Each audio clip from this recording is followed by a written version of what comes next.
ઓલપાડ તાલુકાનો શાળાકીય રમોત્સવ એસડીએફઆઈ સરકારના પરિપત્રના અનુસંધાને દર વર્ષની જેમ આ વર્ષે પણ સેક્શન પ્લસ 2025-26માં ઓલપાડ તાલુકા રમોત્સવ તાલુકા કક્ષાએ શાળાકીય રમોત્સવ તપોવન વિદ્યાધામમાં રમોત્સવનું આયોજન કરાયું હતું, જેમાં કબડ્ડીમાં અંડર 14ના વિદ્યાર્થીઓ, અંડર 17ના વિદ્યાર્થીઓ તેમજ અંડર 19ના વિદ્યાર્થીઓની ટીમોએ ભાગ લીધી હતી। અંડર 14ની ભાઈઓની 18 ટીમ તેમજ બહેનોની 10 ટીમો અને કુલ એમ 28 ટીમ વિદ્યાર્થીઓની છે। અંડર 17માં ભાઈઓની 16 ટીમ તેમજ બહેનોની 7 ટીમ એમ કુલ 23 ટીમ છે તેમજ અંડર 19માં ભાઈઓની 7 ટીમ તેમજ બહેનોની 3 ટીમ છે એમ કુલ 10 ટીમ છે, જ્યારે કુલ 61 ટીમ પોતાનું પ્રતિનિધિત્વ ધરાવે છે। આમ કુલ 720 જેટલા સ્પર્ધકો ભાઈઓ બહેનોએ કબડ્ડી રમોત્સવમાં ભાગ લીધો હતો। ત્યારે આજે તપોવન વિદ્યાલયમાં શાળાકીય રમોત્સવનું આયોજન કરાયું હતું, જેમાં ઉન્નતિ ઇન્ટરનેશનલ સ્કૂલની ટીમ વિજેતા રહી હતી। જો કે ફાઇનલ ટીમના વિદ્યાર્થીઓ તેમજ વિજેતા વિદ્યાર્થીઓને સિલેક્ટ કરી डिस्ट्रिक्ट लेवल पर रमवा माटे मोकलवामां आवशे। आज हम लोग कबड्डी मैच खेलने आए हैं जो कि तपोवन स्कूल पे कंडक्ट किया गया था। आज हम लोग मतलब सेमीफाइनल, फाइनल सारे राउंड को जीतकर डिस्ट्रिक्ट लेवल पर गए हैं। अच्छा लग रहा है क्योंकि पहली बार लाइफ में डिस्ट्रिक्ट लेवल पे जाने का मौका मिला है।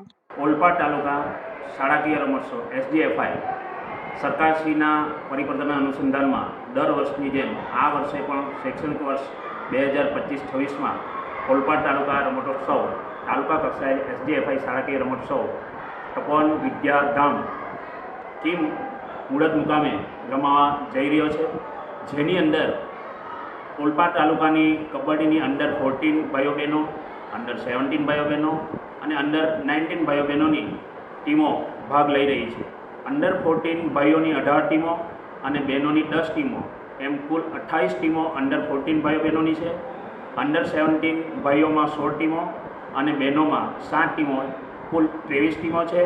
અંડર 19માં ભાઈઓની 7 ટીમો અને બહેનોની 3 એમ કુલ 10 ટીમો અંડર 19 ભાઈઓ બહેનોની છે। કુલ 61 ટીમો આમાં પોતાનું પ્રતિનિધિત્વ ધરાવે છે અને ઉમેદવારી આમ કુલ 720 જેટલા સ્પર્ધક ભાઈઓ બહેનો કબડ્ડીની ઇવેન્ટ્સની અંદર એસડીએફઆઈ શાળાકીય રમોત્સવમાં ભાગ લઈ રહી છે। આજે તપોવન વિદ્યા વિહાર કીમના મુકામે આયોજક તરીકે એમણે જે આ શાળાકીય રમોત્સવ માટે બીડું ઝડપ્યું છે એ અમારા તાલુકા કન્વીનર શ્રી રાજેશભાઈ પટેલ અને અમારા ઇન્ચાર્જ આચાર્ય શ્રી પીકે દેસાઈ વિદ્યાલય ભાઈ શ્રી અમૃતભાઈ વસાવા સાહેબ એમનો ભારોભાર આભાર વ્યક્ત કરે છે કે જેમણે આ રમતની જવાબદારીનો ભાર લીધો।